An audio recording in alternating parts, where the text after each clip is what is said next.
गिबियावनो बयखौबो आंनि दिनैनि बे गोदान भिडिअ बरायनो लाग्रोनाय जाबाय।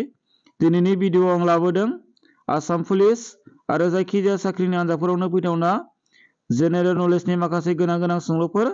बेखायनो नोंथांमोना भिडिअखौ जोबजासिम नायलांबानो जाबाय। दिनैनि भिडिअआ जोबोद इम्पर्टेन्ट जागोन, बेखायनो नोंथांमोना जोबजासिम नायलांथार। बाहाय गासै 50टा सोंलुफोर दङ। बे 50टा सोंलुफोरनि गेजेराव फिननायखौ आङो होनायनि सिगांनो नोंथांमोना फिननायखौ होनो नाजा। नोंथांमोना कमेन्टनि गेजेरजों खिन्थाहरबानो जाबाय मोनबेसे सोंनायनि फिननायखौ नोंथांमोना होनो हाखो। दा कुइसन नाम्बार 1 आव दङ Which is the largest national park in Assam? आसामनि बयनिख्रुइबो देरसिन हायुङारि पार्कआ बबे होननानै सोंदों। दा बिनि फिननाया जागोन अपसनफोरनि गेजेराव अपसन बे काजिरङा नेशनेल पार्क। कुइसन नाम्बार 2 आव दङ Kaziranga national park is located along which river? Kaziranga हायुङारि पार्कआ बबे दैमानि सेराव दं? बिनि फिननाया जागोन अपसनफोरनि गेजेराव अपसन ए ब्रह्मपुत्र। कुइसन नाम्बार 3 आव दङ Which is newest national park in Assam? आसामाव गोदानसिन हायुङारि पार्कआ बबे? बिनि फिननाया जागोन अपसनफोरनि गेजेराव अपसन सि दिहिं पाटकाई नेशनेल पार्क। कुइसन नाम्बार 4 आव दङ Which national park in Assam is famous for its semi-evergreen rainforest? आसामनि बबे हायुङारि पार्कआ खावसे अरायसोमखोर अखानि अरननि थाखाय मुंदांखा? बिनि फिननाया जागोन अपसनफोरनि गेजेराव अपसन सि दिहिं पाटकाई नेशनेल पार्क। कुइसन नाम्बार 5 आव दङ The Assam Plains are part of which largest physiographic division of India? आसामनि हायेनफोरा भारतनि बबे गिदिर फिजिग्राफिक खोन्दोनि बाहागो? बिनि फिननाया जागोन अपसनफोरनि गेजेराव अपसन ए इन्डो-जेनेटिक प्लेन। कुइसन नाम्बार 6 आव दङ Which city is known the tea city of India? बबे सोहोरखौ भारतनि साहा नोगोर होनना मिथिनाय जायो? बिनि फिननाया जागोन अपसनफोरनि गेजेराव अपसन डी डिब्रुगड़। कुइसन नाम्बार 7 आव दङ Tezpur is situated on the banks of which river? Tejpura बबे दैमानि रुगुङाव फसंजानाय? बिनि फिननाया जागोन अपसनफोरनि गेजेराव अपसन सी ब्रह्मपुत्र।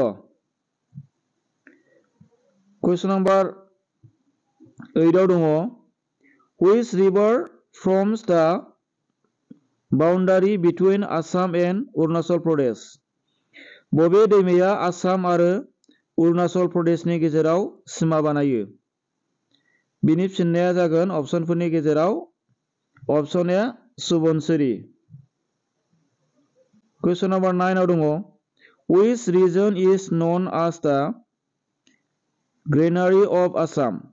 बबे ओनसोलखौ आसामनि बाख्रि होनना मिथिनाय जायो? बिनि फिननाया जागोन अपसनफोरनि गेजेराव अपसन सी नगाव। कुइसन नाम्बार 10 आव दङ Which is the smallest national park in Assam? आसामनि बयनिख्रुइ फिसासिन हायुङारि पार्कआ बबे? बिनि फिननाया जागोन अपसनफोरनि गेजेराव अपसन बी अरां नेशनेल पार्क। कुइसन नाम्बार 11 आव दङ The Boreal Range separate Assam from which state? बराइल रेन्जआ आसामखौ बबे रायजोनिफ्राय आलादा खालामो? बिनि फिननाया जागोन अपसनफोरनि गेजेराव अपसन डी नागालेण्ड। कुइसन नाम्बार 12 आव दङ The Donseri River is a tributary of which river? Dhansiri दैमाया बबे दैमानि दालाय दैसा? बिनि फिननाया जागोन अपसनफोरनि गेजेराव अपसन ए ब्रह्मपुत्र। कुइसन नाम्बार 13 आव दङ Mount Everest is located in which two countries? Everest हाजोआ बबे गंनै हादराव दं? बिनि फिननाया जागोन अपसनफोरनि गेजेराव अपसन बि नेपाल एन्ड चाइना। नेपाल आरो चाइनानि गेजेराव दङ। कुइसन नम्बर 14 दङ Which river is associated with the डिब्रु-सैख'वा national park? बबे दैमाया डिब्रु-सैख'वा हायुङारि पार्कजों सोमोन्दो गोनां? बिनि फिननाया जागोन अपसनफोरनि गेजेराव अपसन डि दिबां। कुइसन नम्बर 15 दङ Which ethnic community forms a significant part of Assam population? बबे हारिया आसामनि सुबुं अनजिमानि मोनसे मख'जाथाव बाहागो? बिनि फिननाया जागोन अपसनफोरनि गेजेराव अपसन बि आहम्स। कुइसन नम्बर 16 दङ Which hill range is located in the Kasar district of Assam? बबे हाजोलारिया आसामनि काछार जिल्लायाव दं? बिनि फिननाया जागोन अपसनफोरनि गेजेराव अपसन डि बराइल हिल्स। कुइसन नम्बर 17 दङ Which hill region in Assam is rich in limestone deposit? आसामनि बबे हाजोआरि ओनसोला सुनै अन्थाइनि बाख्रिजों बुंफबनाय? बिनि फिननाया जागोन अपसनफोरनि गेजेराव अपसन ए कार्बि आंलं हिल्स। कुइसन नम्बर 18 दङ What is the literacy rate of Assam approach? आसामनि लेखा रोंथायनि हारा बेसेबां फ्राय?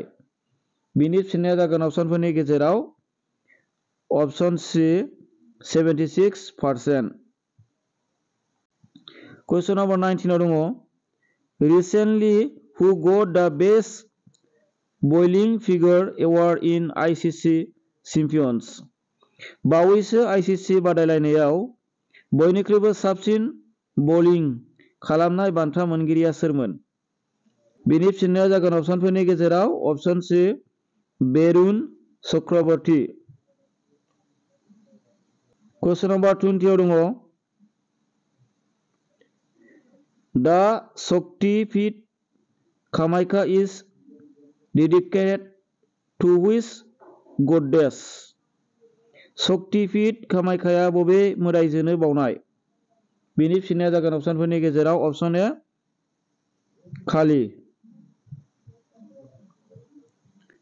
कुइसन नम्बर 21 दङ Where has Prime Minister Narendra Modi inaugurated the Global Cooperative Conference in 2024? PM Narendra मदिया 2024 मायथाइयाव ग्लबेल कपारेटिभ जथुम्माखौ बबेहाय बेखेवदोंमोन? बिनि फिननाया जागोन अपसनफोरनि गेजेराव अपसन सि दिल्ली। कुइसन नम्बर 22 दङ Where has the Union Home Minister Amit Shah unveiled the 11 feet hawk statue of Sardar Patel? मिरु नखर मन्त्रि अमित शाहया सरदार पेटेलनि 11 फुट गोजौ मुसुखाखौ बबेहाय बेखेवदों? बिनि फिननाया जागोन अपसनफोरनि गेजेराव अपसन डि ज'धापुर। कुइसन नम्बर 23 दङ Which planet in the solar system is known as morning star or evening star? बबे ग्रहखौ मर्निं स्टार एबा इभिनिं स्टार मुङै मिथिनाय जायो? बिनि फिननाया जागोन अपसनफोरनि गेजेराव अपसन बि भेनास। कुइसन नम्बर 24 दङ Who was the founder of Mughal Empire in India? भारतआव मुगल साम्रायजोनि गायसनगिरिया सोरमोन? बिनि फिननाया जाबाय अपसनफोरनि गेजेराव अपसन ए बाबुर। कुइसन नम्बर 25 दङ Which article of the Indian Constitution deals with emergency provisions? भारतनि संबिजिरनि बबे दफाया हरखाब जाब्रबथायनि राहाफोरजों सोमोन्दो दं? बिनि फिननाया जागोन अपसनफोरनि गेजेराव अपसन बि आर्टिकल 352। कुइसन नम्बर 26 दङ Which state is known as land of 5 rivers? बबे रायजोखौ मोनबा दैमाफोरनि हा होनना मिथिनाय जायो? बिनि फिननाया जागोन अपसनफोरनि गेजेराव अपसन ए पान्जाब। कुइसन नम्बर 27 आव दङ which sector contributes the most to India GDP gross domestic product भारतनि GDP आव बबे सेक्टरा बांसिन बिहोमा होयो? बिनि फिननाया जाबाय अपसनफोरनि गेजेराव अपसन सी सार्भिस। कुइसन नम्बर 28 आव दङ What is the name of Indian first satellite भारतनि गिबि सेटेलाइटआ मा? बिनि फिननाया जाबाय अपसनफोरनि गेजेराव अपसन डी आर्यभट्ट। कुइसन नम्बर 29 आव दङ Who was the first recipient of the Bharat Ratna Award Bharat Ratna बान्था मोनगिरि गिबिसिन सुबुङा सोरमोन? बिनि फिननाया जागोन अपसनफोरनि गेजेराव अपसन बी सी.वी. रमन। कुइसन नम्बर 30 आव दङ In which year was the Dada Saheb Phalke Award instituted बबे बोसोराव दादा साहेब फाल्के बान्थाखौ गायसननाय जादोंमोन? बिनि फिननाया जागोन अपसनफोरनि गेजेराव अपसन सी 1969 मायथाइयाव। कुइसन नम्बर 31 आव दङ Who was the first woman to receive the Bharat Ratna Bharat Ratna मोननो हानाय गिबिसिन आइजोआ सोरमोन? बिनि फिननाया जाबाय अपसनफोरनि गेजेराव अपसन ए इन्दिरा गान्धी। कुइसन नम्बर 32 आव दङ Who was the youngest recipient of the Bharat Ratna Bharat Ratna बान्थानि बयनिख्रुइ उन्दैसिन मोनगिरिया सोर? बिनि फिननाया जाबाय अपसनफोरनि गेजेराव अपसन सी सचिन तेंदुलकर। कुइसन नम्बर 33 आव दङ The first newspaper of India was भारतनि गिबिसिन खौरां बिलाइआ मामोन? बिनि फिननाया जाबाय अपसनफोरनि गेजेराव अपसन बी बेंगल गेजेट। कुइसन नम्बर 34 आव दङ Aligarh movement was started by हुम आलिगड़ सोमावसारनाया सोरजों जागायजेन्दोंमोन? बिनि फिननाया जागोन अपसनफोरनि गेजेराव अपसन सी सार सैयद आहमद खान। कुइसन नम्बर 35 आव दङ Which of the following is the longest day of the year गाहायाव होनाय बबे साना बोसोरनि बयनिख्रुइबो गोलावसिन सान? बिनि फिननाया जाबाय अपसनफोरनि गेजेराव अपसन सी 21 जुन। कुइसन नम्बर 36 आव दङ When was Gautam Buddha born Gautam बुद्धआ माब्ला जोनोम जादोंमोन? बिनि फिननाया जागोन अपसनफोरनि गेजेराव अपसन ए 563 BC। कुइसन नम्बर 37 आव दङ What is the currency of Brazil ब्राजिलनि रांखावरिया मा? बिनि फिननाया जागोन अपसनफोरनि गेजेराव अपसन सी रियेल। कुइसन नम्बर 38 आव दङ The first Indian governor of the RBI was RBI नि गिबिसिन भारतारि गभर्नरआ जादोंमोन। बिनि फिननाया जाबाय अपसनफोरनि गेजेराव अपसन ए सी.डी. देशमुख। कुइसन नम्बर 39 आव दङ Arunodaya scheme was launched in which year Arunodaya स्किमखौ बबे बोसोराव जागायनाय जादोंमोन? बिनि फिननाया जागोन अपसनफोरनि गेजेराव अपसन डी 2020 मायथाइनिफ्राय। कुइसन नम्बर 40 आव दङ Who was the 32 Governor of Assam आसामनि 32थि रायजो बेंगिरिया सोर? बिनि फिननाया जागोन अपसनफोरनि गेजेराव अपसन सी सी लक्ष्मण प्रसाद आचार्य। कुइसन नम्बर 41 आव दङ What is the highest peak in South India खोला भारतनि जौसिन थिखिनिया मा? बिनि फिननाया जागोन अपसनफोरनि गेजेराव अपसन ए अनायमुदि। कुइसन नम्बर 42 दङ In which state is the Keoladeo national park located Keoladeo हादरारि पार्कआ बबेयाव दं? बिनि फिननाया जागोन अपसनफोरनि गेजेराव अपसन बी राजस्थान। कुइसन नम्बर 43 दङ हु इज नन एज द सेड अफ द गाटार्स सोरखौ सेन अफ द गाटार्स होननानै मिथिनाय जायो बिनि एन्सारा जागोन अपसनफोरनि गेजेराव अपसन सी मादार टेरेसा।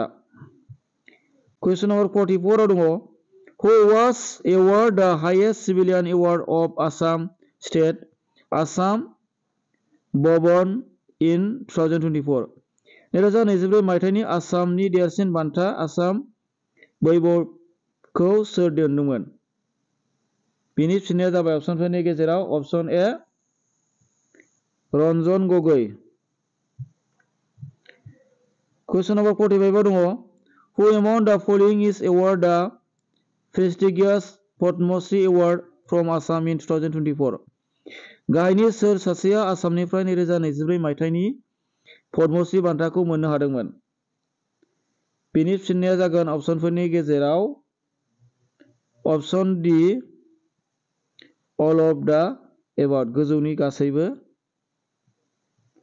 कुइसन नम्बर 46 दङ the Arjuna award is given for excellence in which field Arjuna बान्थाखौ बबे आयदायाव साबसिननि थाखाय होनाय जायो बिनि फिननाया जागोन अपसनफोरनि गेजेराव अपसन ए स्पर्ट्स। कुइसन नम्बर 47 दङ हु इज द author of the discovery of India the discovery of India बिजाबनि लिरगिरिया सोर बिनि फिननाया जागोन अपसनफोरनि गेजेराव अपसन बी जवाहरलाल नेहरू। कुइसन नम्बर 48 दङ Eid ul Fitr is celebrated at the end of which Islamic month Eid ul फितरखौ बबे इस्लामिक दाननि जोबनायाव फालिनाय जायो बिनि फिननाया जागोन अपसनफोरनि गेजेराव अपसन बी रमजान। कुइसन नम्बर 49 दङ which Indian festival involves kite flying as a major tradition बबे भारतारि सिला बिरहोनाया मोनसे गाहाय दोरों महरै दं बिनि फिननाया जागोन अपसनफोरनि गेजेराव अपसन डी मकर संक्रान्ति। कुइसन नम्बर 50 दङ हु रट द नभेल वार एन्ड पिस दावहा आरो गोजोन सल'माखौ सोर लिरदोंमोन बिनि फिननाया जागोन अपसनफोरनि गेजेराव अपसन ए लिव टलस्टय। दिनैनि भिडिअआ बेखिनियानो भिडिअखौ जोबजासे नायनायनि थाखाय साबायखर आरो उननि भिडिअआव लोगो मोनलायफिनगोन। भिडिअखौ मोजां मोनोबा लाइक खालामबानो जाबाय आरो लोगोफोरनो शेयार खालाम आरो चेनेलाव जुदि गोदानबा चेनेलखौ साबस्क्राइब खालाम आरो सोरबाफोर आंनि जेएम बड' स्टाडि वाट्सएप ग्रुपआव जयेन जायाखैबा जयेन जाबानो जाबाय। पिडिएफनि लिंकखौ आङो जेएम बड' स्टाडि वाट्सएप ग्रुपआव हरनाय जागोन। गोजोनथोंसै थेंक इउ।